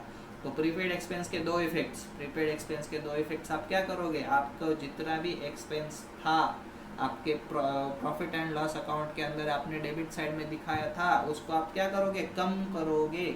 आपका एक्सपेंस था 50,000, बट इस साल के रिलेवेंट कितना था, सिर्फ 10,000, तो आप उसको कम कितना करोगे, प्रीपेड एक्सपेंस में कितना डालोगे, तो आप उसको डालोगे 40,000 रुपीज़। तो आपका एंट्री वहाँ पर क्या दिखेगा, समझो रेंट पेमेंट था, मैंने प्रीपेड रेंट पे कर दिया, तो रेंट पेमेंट मेरा कितना आएगा, 50,000 आएगा, बट मेरा इस साल का तो सिर्फ 10,000 है। तो मैं क्या करूँगा, उसको माइनस कर दूंगा प्रीपेड रेंट कितना, 40,000, और फिर मेरा अमाउंट के कॉलम में अमाउंट कितना जाएगा यहाँ पर, सिर्फ और सिर्फ 10,000 रुपीज़। तो ये हमारा क्या बन जाएगा, प्रीपेड एक्सपेंस का फर्स्ट वाला इफेक्ट। सेकेंड इफेक्ट इसका क्या आएगा, सेकेंड इफेक्ट ऐसा आएगा, देखो ये प्रीपेड एक्सपेंस है, पेमेंट इन एडवांस है, मतलब ही ये आपका अभी तक असेट है, ये आपकी लाइबिलिटी नहीं है, आपके पैसे दूसरे पार्टी के पास जमा है, तो ये आपके लिए क्या बनेगा, वो आपके लिए बनेगा असेट। तो वो असेट बनने की वजह से आपके बैलेंस शीट के अंदर, असेट साइड के अंदर प्रीपेड एक्सपेंसेस आपको दिखाने पड़ेंगे। नेक्स्ट आते हैं एक्रूड और outstanding income, vice versa of prepaid expense. ठीक है, प्रीपेड एक्सपेंस मतलब ही आपका असेट था, आउटस्टैंडिंग इनकम भी आपका असेट है। कैसे, बहुत लोगों को कंफ्यूजन हो रहा होगा। ठीक है, तो देखो आउटस्टैंडिंग इनकम मतलब क्या, मेरा इनकम हो चुका है बट मुझे अभी तक वो मिला नहीं है। अगर मिला नहीं है, मेरा इनकम हो चुका है, तो वो क्या बन जाएगा, मेरे लिए यहाँ पर प्रॉफिट बन जाएगा इस साल का, तो वो मेरे प्रॉफिट एंड लॉस अकाउंट के क्रेडिट साइड में आएगा और मेरे बैलेंस शीट के असेट साइड में आएगा मेरा आउटस्टैंडिंग इनकम। समझो कमीशन रिसीवेबल है मेरा, बराबर, वो कमीशन अभी तक मुझे मतलब 50,000 मिलना था, 40,000 मिला, 10,000 नहीं मिला, तो मेरा 10,000 मैं कहाँ लिखूँगा, मैं अपने बैलेंस शीट में असेट साइड में भी लिखूँगा और मेरे प्रॉफिट एंड लॉस में क्रेडिट साइड में भी लिखूँगा। क्यों, क्योंकि वो इनकम तो मेरा इसी साल का है ना, वो इनकम इसी साल का होने की वजह से, और वो हमको पता है कि है, इसलिए हमको प्रॉफिट एंड लॉस में भी लिखना है। इसके बाद नेक्स्ट आता है अनअर्न्ड इनकम और इनकम रिसीव्ड इन एडवांस। कुछ ऐसी चीज़ें आती है कि पहले ही हमको पैसा मिल जाता है, बट अभी तक हमने उस पैसे के बदले में हमको जो जिम्मेदारी कंप्लीट करनी थी वो तो करी ही नहीं है, तो वो न करने की वजह से वो क्या बन जाता है हमारे लिए, इनकम रिसीव्ड इन एडवांस बन जाता है। तो वो इनकम रिसीव्ड इन एडवांस हमारे लिए क्या बन जाएगी, हमारे लिए लाइबिलिटी बन जाएगी। किसी और का पैसा हमारे पास जमा है, तो वो पैसा इनकम रिसीव्ड इन एडवांस जो भी होगा वो हमारी लाइबिलिटी होगी। तो एक इफेक्ट तो लाइबिलिटी साइड में गया, और दूसरा इफेक्ट आपको कहाँ देना है, तो आपको वो जो भी रिलेटेड इनकम हुआ है उसमें से आपको उसको लेस करना है। ठीक है, इसके बाद आता है हमारा नेक्स्ट डेप्रिसिएशन। डेप्रिसिएशन सबको पता है कैसे करना है, इसके ऊपर ज़्यादा टाइम वेस्ट नहीं करेंगे। प्रॉफिट एंड लॉस के डेबिट साइड में आएगा और साथ साथ में ही बैलेंस शीट के अंदर आप कहाँ लिखोगे, हर एक जो आप फिक्स्ड असेट्स लिखोगे ना, वो फिक्स्ड असेट्स में से आप लेस डेप्रिसिएशन करके नेट अमाउंट जितना आएगा आपका फिक्स्ड असेट का, उतना आप आपके बैलेंस शीट के अंदर दिखाओगे। तो ये दो इफेक्ट आते हैं, एक आपका प्रॉफिट एंड लॉस अकाउंट, दूसरा आपका बैलेंस शीट। इसके बाद बैड, मैं करेक्ट जा रहा हूँ ना, 6 के बाद 7, yes, bad debts. What are bad debts now? बहुतों को पता होगा, बहुतों को नहीं पता होगा। तो बैड डेट्स मैं सिंपल शब्दों में कह देता हूँ, मेरे जो भी डेटर्स थे जिनके पास से मुझे पैसे आने थे, वो पैसे मेरे डूब गए। वो पैसे डूब जाने को क्या कहते हैं, बैड डेट्स कहते हैं। तो बैड डेट्स के दो इफेक्ट्स, तो बैड डेट्स इज अवर खर्चा, हमारे पैसे डूब गए, तो वो खर्चा हम कहाँ लिखेंगे, प्रॉफिट एंड लॉस के डेबिट साइड में लिखेंगे, और साथ साथ में हम उसको हमारे जो बैलेंस शीट में सन्ड्री डेटर्स थे ना, जिनके पास से हमको पैसे मिलने थे, वो कम हो गए, अभी वो मिलने नहीं वाले, तो हम वो सन्ड्री डेटर्स को माइनस कर देंगे, लेस बैड डेट्स कर देंगे, और वहाँ पर हम लिख देंगे क्या, जो भी नेट अमाउंट आएगा after deducting that bad debts from sundry debtors, हमारा नेट अमाउंट आ जाएगा। तो ये दो इफेक्ट आएंगे हमारे बैड डेट्स को। इसके बाद नेक्स्ट पॉइंट आता है provision for bad debts. Bad debts तो हुए ही थे, हमने अभी क्या कर दिया, वो बैड डेट्स के लिए कुछ प्रोविजन भी बना दिया कि हमको लॉस बियर करने की ज़्यादा क्षमता नहीं है हमारे अंदर, तो हम उसके लिए पहले से ही प्रोविज़न बना रहे। तो वो प्रोविज़न हमने बना दिए, और वो बनाने के बाद क्या हो गया, वो बनाने के बाद हमने क्या कर दिया, यहाँ पर बैड डेट्स को बढ़ा दिया इन शॉर्ट हमारे, और वो बैड डेट्स बढ़ा करके हमने प्रोविज़न में डाल दिए। तो वो वहाँ पर इफेक्ट क्या बनेगा, अभी प्रोविज़न फॉर बैड डेट्स आप कैसे लिखोगे, तो आपको सिंपली शो करना है, आपने जो बैड डेट्स लिखे थे ना आपके प्रॉफिट एंड लॉस के डेबिट साइड में, उसके अंदर ही आपको ऐड कर देने हैं प्रोविजन फॉर बैड डेट्स, और वो ही आप फाइनल अमाउंट लिखोगे बाहर अमाउंट कॉलम में। उसके बाद आपने इधर जो सन्ड्री डेटर्स में से बैड डेट्स लेस किए थे, उसके बाद जो अमाउंट आया था आपका, अब वो अमाउंट को आप क्या करोगे, उसके अंदर प्रोविजन फॉर बैड डेट्स जो होंगे ना वो ऐड कर दोगे। वो ऐड करने से आपका क्या बन जाएगा, वहाँ पर सन्ड्री डेटर्स का अमाउंट बढ़ जाएगा और एक्चुअल फिगर आएगा। तो वो एक्चुअल फिगर और वो प्रोविजन क्यों हम वहाँ पर ऐड कर रहे हैं, तो ये क्रेडिट बैलेंस है। ये credit balance actually liabilities side में आना चाहिए, बट हमको लाइबिलिटीज साइड में ना लेते हुए हम उसको असेट साइड में ले रहे हैं, तो वहाँ पर उसको हमको ऐड करना पड़ेगा। ठीक है। इसके बाद नेक्स्ट आता है provision for discount on debtors. Provision for discount on debtors मतलब क्या, जैसे बैड डेट्स थे वैसे ही हम एक प्रोविजन बनाते हैं डिस्काउंट का। जो भी हमारे डेटर्स है, जो भी हमको पैसे देने वाले हैं, उनके लिए हम कुछ स्कीम चलाते हैं। अगर आपने अभी पैसा दे दिया तो मैं आपको 10% डिस्काउंट दूंगा, तो वो डिस्काउंट क्या हुआ, आपका एक एक्सपेंस हुआ। तो वो एक्सपेंस होने की वजह से उसके लिए आप पहले से क्या कर रहे हो, प्रोविज़न तैयार कर रहे हो। तो वो प्रोविज़न तैयार करना मतलब ही क्या, आपका एक्सपेंस बुक करना होता है। तो वो provision for discount on debtors क्या बन जाएगा, यहाँ पर हमारे लिए खर्चा बन जाएगा। तो वो प्रोविज़न भी आप इसके डबल इफेक्ट कैसे दिखाओगे, तो वही सेम फिर से आपके जितना भी प्रॉफिट एंड लॉस अकाउंट है उसके अंदर आप provision for discount on debtors लिख दोगे और डेबिट साइड में, और जो भी बैलेंस शीट है उसके अंदर आप असेट साइड में सन्ड्री डेटर्स के अंदर, ये डेटर्स से रिलेटेड है, तो सन्ड्री डेटर्स के अंदर आप क्या करोगे, यहाँ पर ऐड करोगे provision for discount of debtors account, और जो भी अमाउंट आपका आएगा वो आप अमाउंट कॉलम में लिखोगे।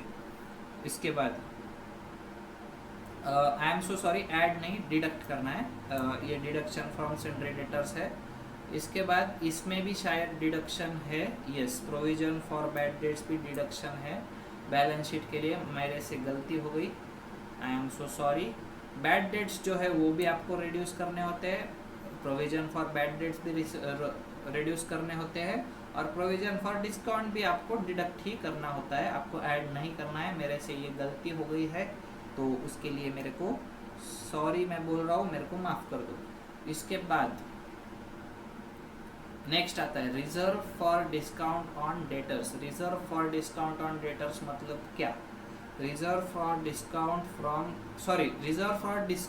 ऑन क्रेडिटर्स है, नॉट डेटर्स। तो क्रेडिटर्स कुछ हमको डिस्काउंट देंगे, ये हम कंसिडर करके चलते हैं हमारे माइंड के अंदर कि हमको हमारे इस XYZ क्रेडिटर के तरफ से 1000 रुपये डिस्काउंट मिलने ही वाला है, हमको उतने पैसे उसको देने की ज़रूरत नहीं है। तो हम यहाँ पर क्या करते हैं, तो हम जो भी हमारा प्रोविज़न है वो हम प्रॉफिट एंड लॉस अकाउंट के क्रेडिट साइड में लिखते हैं। तो उसके वजह से क्या हो जाता है, हमारा प्रॉफिट बढ़ जाता है, और साथ में हम इसको सन्ड्री क्रेडिटर्स जो है हमारे बैलेंस शीट के अंदर लाइबिलिटी साइड में, उसमें से हम क्या करते हैं, इसको डिडक्ट कर देते हैं। तो ये हमारे ड्यूअल इफेक्ट आएंगे, एक जाएगा प्रॉफिट एंड लॉस के क्रेडिट साइड में, दूसरा जाएगा सन्ड्री क्रेडिटर्स में से लेस होगा। ठीक है। नेक्स्ट आता है interest on capital. Interest on capital, बहुत से बिजनेसेस जो होते हैं ना वो अपने प्रोप्राइटर को इंटरेस्ट पे करते हैं कैपिटल के ऊपर। जितना कैपिटल इन्वेस्टेड किया है ना उतने कैपिटल को इंटरेस्ट मिलता है बहुत से बिजनेसेस के अंदर। तो इंटरेस्ट ऑन कैपिटल का आप क्या करोगे, क्या करोगे, क्या करोगे? तो सबसे पहले आप कैपिटल को बढ़ा दोगे। बैलेंस शीट के अंदर कैपिटल बढ़ जाएगा। कैसे? इंटरेस्ट ऑन कैपिटल ऐड करके। तो एडिशन ये हो गई एक इफेक्ट। और ये आपका क्या है? बिजनेस का ये खर्चा है। बिजनेस का खर्चा होने की वजह से ये कहा जाएगा, ये जाएगा हमारे प्रॉफिट एंड लॉस अकाउंट के डेबिट साइड को। तो interest on capital is debited to profit and loss account. Next आता है हमारा इंटरेस्ट ऑन ड्रॉइंग्स। अभी देखो, जैसे एक बिजनेस ने अपने प्रोप्राइटर को इंटरेस्ट ऑन कैपिटल दिया, क्यों? क्योंकि वो प्रोप्राइटर ने बिजनेस को पैसे दिए थे बिजनेस चलाने के लिए। तो वैसे ही अगर उस प्रोप्राइटर ने बिजनेस से पैसे निकाले हैं तो वो प्रोप्राइटर को इंटरेस्ट चार्ज भी तो होना चाहिए। तो इंटरेस्ट ऑन ड्राइंग्स भी यहाँ पर क्या हो सकता है? चार्ज हो सकता है। तो यहाँ पर उसकी एंट्री क्या बनेगी?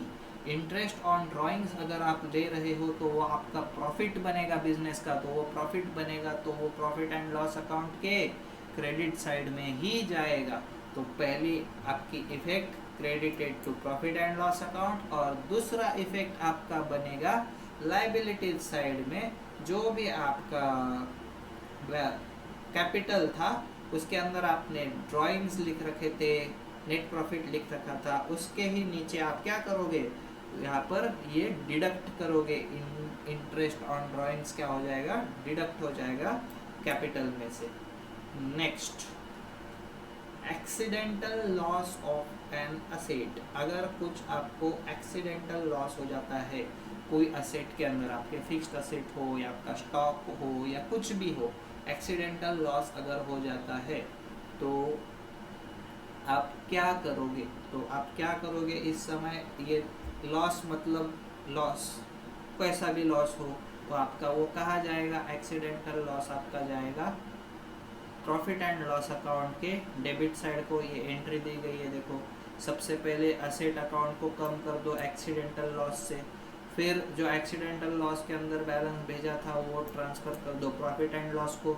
मतलब ही प्रॉफिट एंड लॉस डेबिट हो जाएगा, लॉस दिख जाएगा।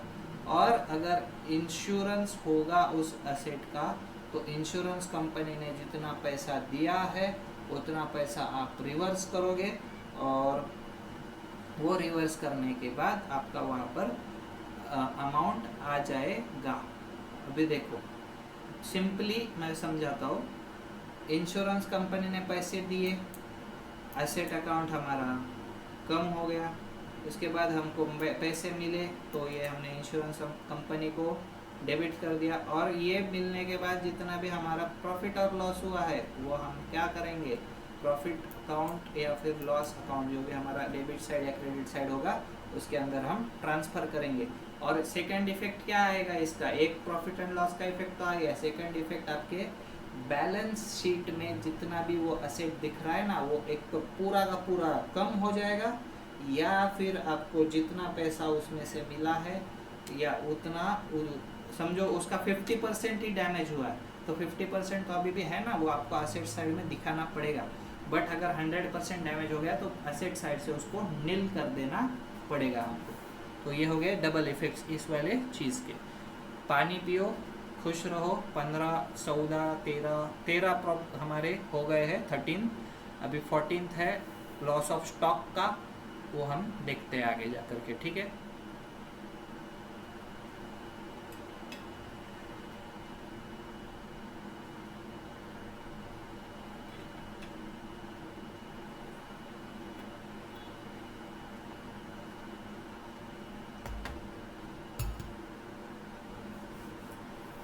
आई होप मैंने अभी तक जितना समझाया है उतना अच्छे से समझा है आप लोगों को।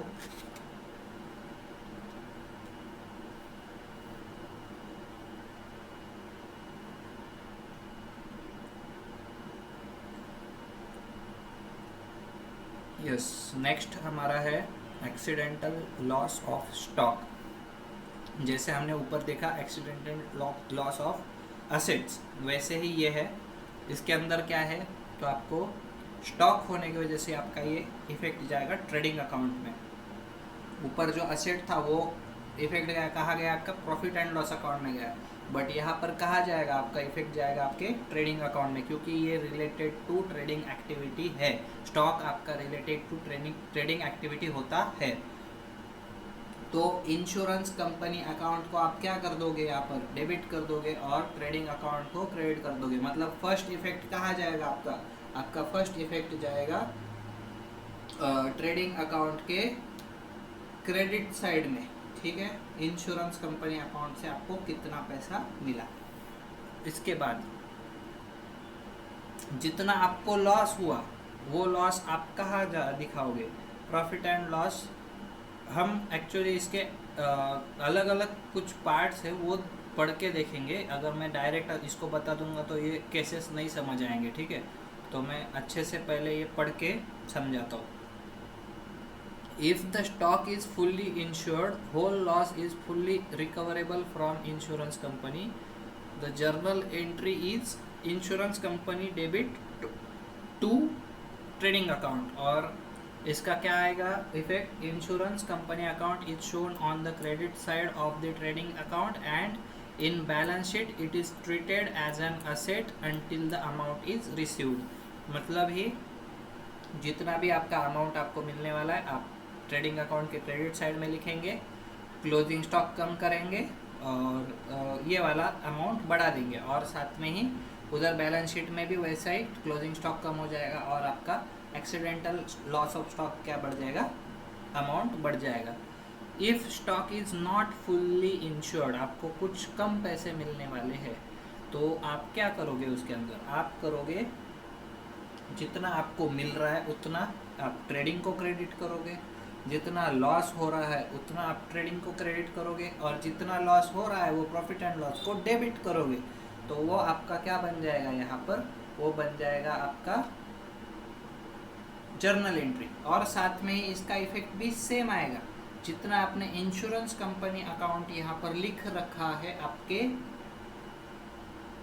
ट्रेडिंग अकाउंट के अंदर, तो वो वही अमाउंट आपका आ जाएगा बैलेंस शीट के अंदर, ठीक है। तो ये पॉज लेने का रीज़न ऐसा है कि आपको भी क्यूरियोसिटी बढ़नी चाहिए आपके माइंड के अंदर कि इसका क्या होगा, इसलिए मैं बीच बीच में पॉज लेता हूँ। आपको भी खुद सोचना होता है ये क्या होगा करके इसका, ठीक है। मेरे ऊपर ज़्यादा भरोसा नहीं रखना है, खुद से पढ़ाई करनी है। इसके बाद if the stock is not insured, और अगर स्टॉक इंश्योर्ड ही नहीं है, पूरा का पूरा लॉस हो गया, तो वो लॉस कहाँ पर आप बुक करोगे, वो बुक करोगे आप प्रॉफिट एंड लॉस अकाउंट के अंदर। प्रॉफिट एंड लॉस अकाउंट के डेबिट साइड में आपको लिखना पड़ेगा टू ट्रेडिंग अकाउंट, और ट्रेडिंग अकाउंट के क्रेडिट साइड में लिखना पड़ेगा आपको to profit and loss account, by profit and loss account. हो गए दो इफेक्ट, एक इधर एक इधर। बैलेंस शीट के अंदर कुछ भी नहीं आएगा, ठीक है। सिर्फ आपको बैलेंस शीट के अंदर आपका क्लोजिंग स्टॉक का अमाउंट कम करना है। उसके बाद trading account is credited with gross amount of stock lost, मतलब लॉस्ट स्टॉक जितना होगा उतने से आपको ट्रेडिंग अकाउंट को क्रेडिट करना होता है, और in all these three cases, ठीक है। इसके बाद managers commission on net profits, कुछ प्रॉफिट हुआ है उसके ऊपर मैनेजर जो होगा हमारा बिजनेस का, या तो प्रोप्राइटर होगा या फिर कोई और हमने मैनेजर रखा होगा पूरा बिजनेस मैनेज करने के लिए, तो उसका कमीशन जो हम पे करते हैं नेट प्रॉफिट के ऊपर, तो ये कैसे दिखाएंगे, तो ये दिखाएंगे हम प्रॉफिट एंड लॉस के डेबिट साइड में, एक इफेक्ट ये रहा, और liability side of the balance sheet जो भी कमीशन आपका पेएबल रहेगा वो पेएबल कमीशन आप कहाँ दिखाओगे, लाइबिलिटी साइड में दिखाओगे आपके बैलेंस शीट के अंदर। साथ साथ में हमको दो तरीके दिए गए हैं कैलकुलेशन ऑफ कमीशन पेएबल के लिए। तो देखो, commission as percentage of net profits before charging such commission अगर आपको दिया होगा आपके क्वेश्चन में, तो आपको मैनेजर्स कमीशन कैसे फाइंड आउट करना है। तो आप निकालोगे प्रॉफिट बिफोर कमीशन, उसको मल्टीप्लाई करोगे आप रेट ऑफ कमीशन से। समझो 10 मेरा रेट ऑफ कमीशन है, पर डिवाइड बाय मैं उसको क्या कर दूंगा 100। मतलब ही मेरा प्रॉफिट था 1 लाख, मेरा रेट ऑफ कमीशन था 10, और फिर मैंने क्या कर दिया 1 लाख इंटू 10 डिवाइडेड बाई 100, मेरा इन कमीशन का अमाउंट आ जाएगा 10,000 रुपीज। तो ये मेरा क्या हो जाएगा यहाँ पर commission as a percentage of net profit, net profit का परसेंट बन जाएगा। इसके बाद commission as a net percentage of profit after charging such commission. समझो आपने कमीशन दे रखा है, तो वो चार्ज करने के बाद आपको क्या फॉर्मूला लगाना है, तो आप फॉर्मूला लगाएंगे profit before commission multiply by rate of commission divide by 100 plus that rate of commission. तो ये आपको शायद फॉर्मूले समझ गए हैं, नहीं समझे हैं तो हम प्रैक्टिकल सम्स जब सॉल्व करेंगे तब जो भी क्वेश्चन के अंदर ये वाला एडजस्टमेंट आएगा वहाँ पर मैं समझा दूंगा, ज़्यादा चिंता करने की ज़रूरत नहीं है। इसके बाद आते हैं goods distributed as free samples. बहुत सारे बिजनेसेस जो होते हैं फ्री सैम्पल्स डिस्ट्रीब्यूट करते हैं अपने कस्टमर्स को। फ्री सैम्पल्स डिस्ट्रीब्यूट करना मतलब क्या, आपका स्टॉक जो है आपके बिजनेस के अंदर उसको कम करना। तो वो स्टॉक कम करना मतलब ही आपका ट्रेडिंग अकाउंट या फिर आपका परचेस अकाउंट आप कम कर रहे हो। तो ट्रेडिंग अकाउंट अगर कम कर रहे हो तो आपको उसको क्या करना पड़ेगा, उसको आपको क्रेडिट करना पड़ेगा। क्या मेरा लैग हो रहा है, ज़्यादा वहाँ पर ध्यान नहीं देना है, मेरी आवाज़ को सुनना है, ठीक है। तो कैसे आप करोगे, तो आपका जो भी ट्रेडिंग अकाउंट होगा उसके क्रेडिट साइड में लिखोगे कि फ्री सैम्पल्स डिस्ट्रीब्यूटेड, या फिर आपके परचेसेस जो लिखे होंगे आपके ट्रेडिंग अकाउंट के अंदर उसमें से आप डिडक्ट कर दोगे। कोई भी एक मेथड आपको फॉलो करनी है। और दूसरा इफेक्ट इसका क्या होगा, फ्री सैम्पल्स डिस्ट्रीब्यूट करने के बाद कंपनी को क्या होता है, कंपनी को लॉस होता है। तो वो लॉस आप कहाँ दिखाओगे, आप दिखाओगे प्रॉफिट एंड लॉस अकाउंट के डेबिट साइड में एज एडवर्टीजमेंट एक्सपेंस, या फिर एज जो भी आपको दिखाना है फ्री सैम्पल्स डिस्ट्रीब्यूटेड, कुछ भी आप लॉस दिखा सकते हैं, तो वो लॉस आपको वहाँ पर दिखाना पड़ेगा। ये हो गए उसके दो इफेक्ट्स। नेक्स्ट आता है drawings of goods by the proprietor for personal use. मैंने बोला था देखो ऊपर, ड्राइंग्स पर्सनल यूज के लिए कुछ सामान ले लिया, पर्सनल यूज के लिए बिजनेस के पैसे ले लिए, बिजनेस के कैश निकाल ली, तो ये सब क्या हो गए, ये हो गए ड्राइंग्स। ड्राइंग्स बोलते हैं ये सबको, ठीक है। तो ड्राइंग्स का इफेक्ट क्या आएगा अभी, तो ड्राइंग्स का इफेक्ट आएगा आपके ट्रेडिंग अकाउंट के डेबिट साइड में परचेसेस के आप क्या कर दोगे, कम कर दोगे। When if goods are withdrawn from that business, जब only and only, when and only मतलब ही वही गुड्स जब आप निकाल रहे हो तब ही आपको ड्राइंग्स परचेसेस से लेस करने हैं आपके ट्रेडिंग अकाउंट में। एंड आपका जो क्रेडिट साइड होगा ट्रेडिंग अकाउंट का, उसके अंदर आपको वो लिख देने। इन शॉर्ट क्या हो गया, ये परचेस में से कम हो गया और आपके ट्रेडिंग क्रेडिट साइड में भी आ गया। मतलब ही नेट इफेक्ट आपको एक तो क्रेडिट साइड में लिखो या फिर परचेस से डेबिट करो, सेम एज अबाउ।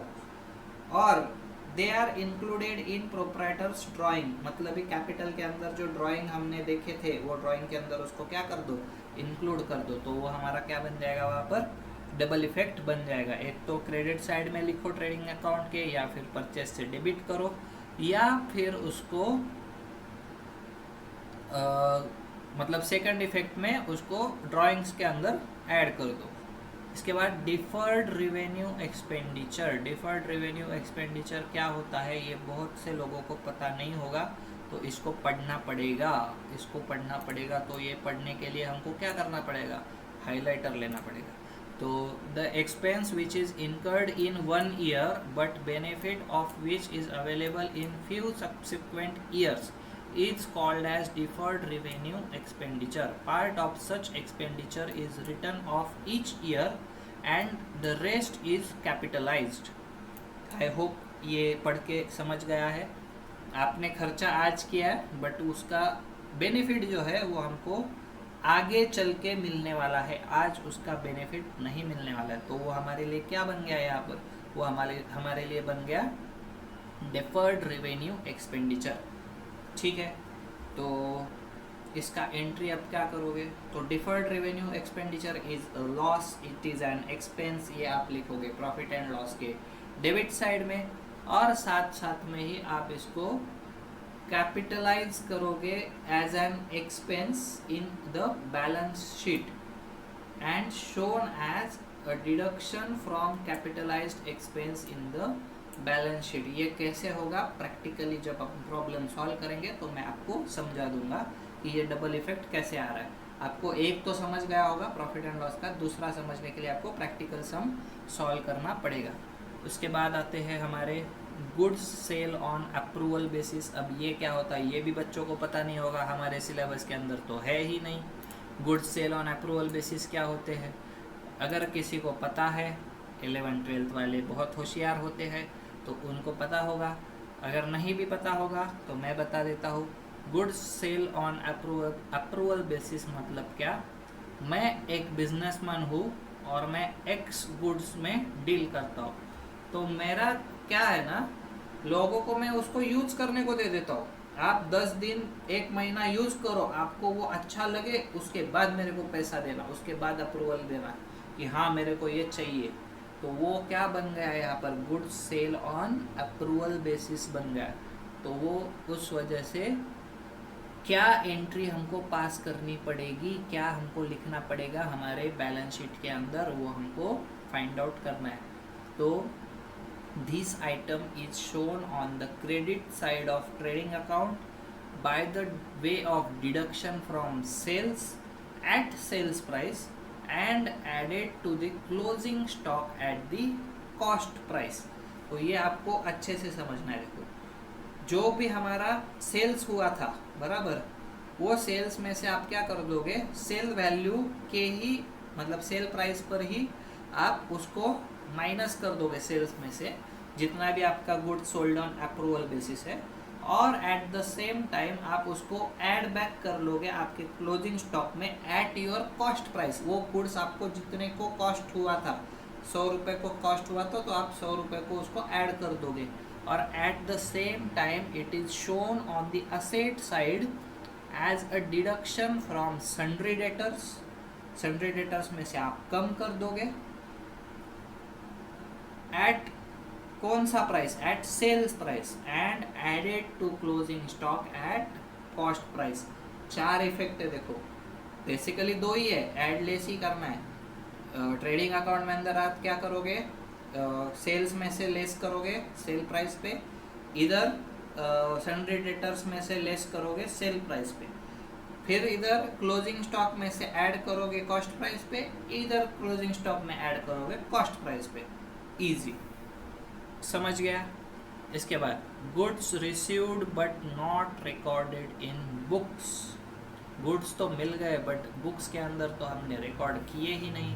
तो इसके लिए अब क्या करोगे, आप सीधा सीधा आपके परचेस में जाओगे, आपके ट्रेडिंग साइड में परचेस लिखा होगा ट्रेडिंग के डेबिट साइड में, उसमें आप ऐड कर दोगे. ऐड क्या करोगे आप, आपका जो भी goods received but not recorded था वो आप ऐड कर दोगे.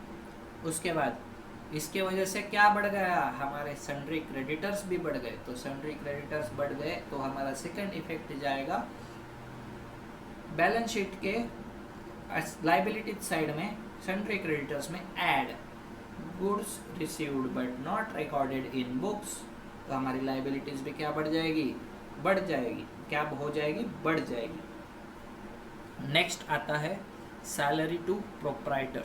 सैलरी टू प्रोप्राइटर क्या होता है, जैसे आपने ऊपर देखा था इंटरेस्ट ऑन कैपिटल, जैसे बिजनेस अपने ओनर को कैपिटल के ऊपर कुछ इंटरेस्ट दे रहा था, वैसे ही वो अपने प्रोप्राइटर को भी कुछ सैलरी पेमेंट करता है. तो वो सैलरी पेमेंट क्या होती है, तो ये देखने के लिए हम अभी क्या करेंगे, यहाँ पर तो ये हम देखो, सैलरी मतलब क्या, एक एक्सपेंस है बिजनेस का, तो सीधा सीधा वो क्या जाएगा, वो प्रॉफिट एंड लॉस अकाउंट के डेबिट साइड में जाएगा, इतना तो हमको पता है। और जो भी आपका प्रोप्राइटर होगा उसको वो क्रेडिट होने वाला है। तो अभी देखते हैं हमको क्या दिया गया है। तो if the proprietor charges salary for the work done by him, proprietor salary account is debited and the capital account is credited. सीधा सीधा उसका कैपिटल अकाउंट क्रेडिट कर दो और ये प्रोप्राइटर सैलरी डेबिट कर दो, मतलब ये प्रॉफिट एंड लॉस में लेस हो जाएगा, कैपिटल में ऐड हो जाएगा। तो ये हो गए इसके डबल इफेक्ट्स। अगर पार्टनर्स है बिजनेस के अंदर, उन्होंने कुछ कर रखा है, अभी देखो सोल प्रोप्राइटरशिप के अंदर पार्टनरशिप का भी आ गया, तो ये समझ लेते हैं। तो salary to partners account will be debited in the respective capital accounts and credited with respective amounts of salary charged by them. ये पार्टनरशिप वाला पॉइंट है, ये इधर आ गया है बट रिलेवेंट है, आपको समझ लेना है। जैसे आप इंडिविजुअल प्रोप्राइटर का कर रहे हो वैसे ही आपको पार्टनर्स के लिए भी करना है। नेक्स्ट 22nd पॉइंट, लास्ट हमारे 3 बचे हैं, तो वो भी आते हैं। तो उसके अंदर हमको क्या कहा गया है, जनरल रिजर्व। जनरल रिजर्व क्या होता है, जनरल रिजर्व बहुत से बच्चों को पता नहीं होगा। तो what is general reserve? General reserve is created out of profit and loss account as appropriation of net profit for strengthening the financial position of the business. In short, जितना आपका प्रॉफिट आया है या फिर जितना आपका लॉस आया है वो आप क्या करते हो, डायरेक्टली कैपिटल अकाउंट में ट्रांसफर ना करके आप उसको profit and loss appropriation account create करके लिखते हो या फिर जनरल रिजर्व करके आपके बैलेंस शीट में दिखाते हो। तो ये कहा जाएगा सारा आपके profit and loss appropriation account के डेबिट साइड में दिखेगा आपका जनरल रिजर्व, और आपके लाइबिलिटीज के, मतलब जो भी आपके बैलेंस शीट है वो लाइबिलिटीज के साइड में आपको शो करना पड़ेगा। After what? After your capital. Next आता है cash discount and trade discount. What is cash discount, what is trade discount? ये बहुत चिल्लर सा क्वेश्चन है, चिल्लर सा पॉइंट है।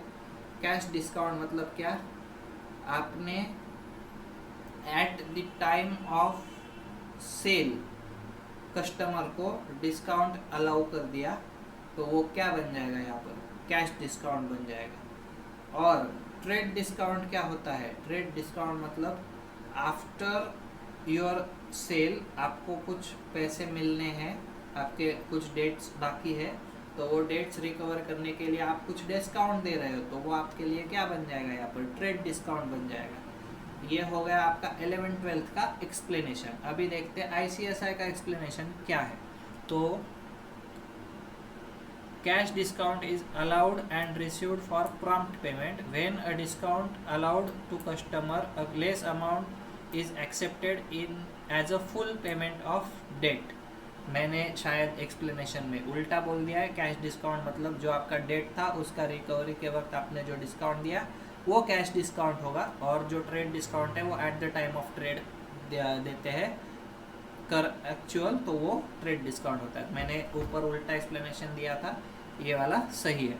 तो similarly when cash discount is received a less amount is paid in full discharge of liability and discount allowed is debited to discount allowed account, cash is received and debited to cash account, the total amount is credited to the debtor making the payment। जो भी आपका ये सारा झमेला अमेला ममेला जो भी है वो प्रैक्टिकल सम्स के अंदर इजीली समझ जाएगा।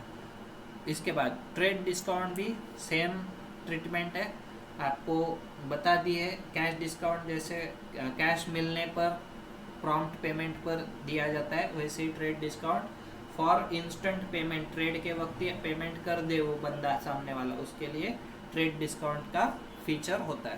तो आई होप ये वाले आपको समझ गए। इसके बाद नेक्स्ट पॉइंट है cash discount and trade discount का। ये ऊपर के जितने एडजस्टमेंट थे इसके सिवा ये चैप्टर आपका कंप्लीट होने वाला नहीं है, तो ये समझ लेना, ठीक है।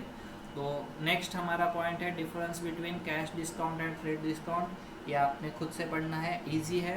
इसके बाद कुछ main principles for preparation of final accounts दिए गए, ये भी आप खुद से पढ़ोगे, और नहीं पढ़ पाए तो मैं कल के नेक्स्ट पार्ट के अंदर आपको पढ़ा दूंगा। साथ में क्लोजिंग एंट्रीज और मैन्युफैक्चरिंग अकाउंट हमारा बाकी है, और लिमिटेशंस टू फाइनेंशियल स्टेटमेंट्स, इतना हमारा पार्ट अभी बाकी है। ये हम कब करेंगे? ये हम करेंगे नेक्स्ट सेशन के अंदर। अगर आपको आज का ये वीडियो पसंद आया हो, आपको मैंने सिखाया हुआ समझ गया हो, तो लेक्चर को लाइक करना, चैनल को सब्सक्राइब करना, अपने दोस्तों के साथ शेयर करना मत भूलिए। अच्छे से अच्छा हम यहाँ पर कंटेंट देने की आपको कोशिश कर रहे हैं, तो आप हमारे साथ अच्छे से ज्वाइन होंगे। आप आपके खुद के सेल्फ नोट्स बनाएंगे और हमारे साथ शेयर करेंगे, ऐसा मैं एक्सपेक्ट कर रहा हूँ। और आई होप आज समझ गया है। और अभी हम नेक्स्ट जो पार्ट है, ये जितने भी क्वेश्चंस है और जितना भी थियोरेटिकल बचा है, ये मैं ट्राई करूँगा नेक्स्ट सेशन में कंप्लीट करने का। तो तब तक के लिए मिलते हैं अभी नेक्स्ट लेक्चर के नेक्स्ट पार्ट के अंदर, मतलब ये हमारा नेक्स्ट चैप्टर का नेक्स्ट पार्ट जो आएगा, या फिर यही चैप्टर का नेक्स्ट पार्ट जो आएगा, मैं भी क्या बोल रहा हूँ मेरे को पता नहीं। तो मिलते हैं नेक्स्ट सेशन के अंदर इन शॉर्ट। तब तक के लिए tata bye bye, signing off, and thank you so much for watching. Tata bye bye.